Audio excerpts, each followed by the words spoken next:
दोस्तों अस्सलाम वालेकुम। दोस्तों असां सिंधी ककपटी जा 10 आवाज़ सिखी आया आहियूं। अॼु जी वीडियो सिर्फ़ु उन्हनि 10 आवाज़नि खे दोहराइण जी आहे। ईंदड़ वीडियो में असां सबक़ पहिरियों सिखंदासीं। हाणे ॾिसो हिते ई 10 आवाज़ लिखियल आहिनि। इहे सिर्फ़ु हिकिड़े अखर अलिफ़ जा आहिनि।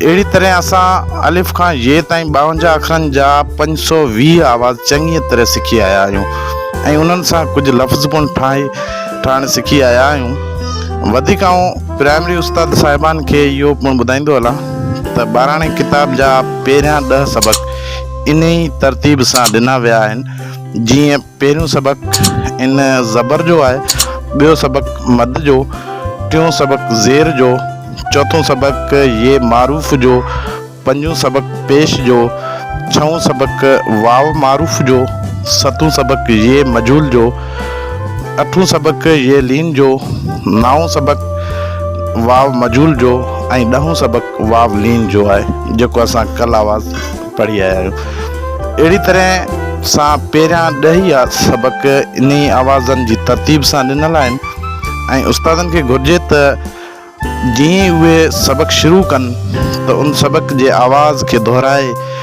उन सबक़ में ईंदड़ लफ़्ज़नि में आयल आवाज़नि खे ककपटीअ में वञी निशानदेही कनि ऐं यादगिरी ॾियारनि त हीअ आवाज़ असां हिन ककपटी में हिते पढ़ी आया आहियूं। उनखां पोइ ऐं पोइ वारनि सबक़नि में मुख़्तलिफ़ आवाज़नि खे गॾाए लफ़्ज़ ठाहिया विया आहिनि ऐं थोरो अॻिते वधंदासीं त 2 आवाज़नि खां वधीक आवाज़नि खे गॾाए लफ़्ज़ पिणु ठाहिया विया आहिनि।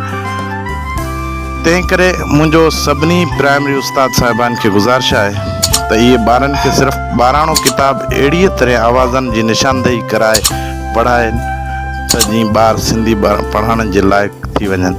महिरबानी।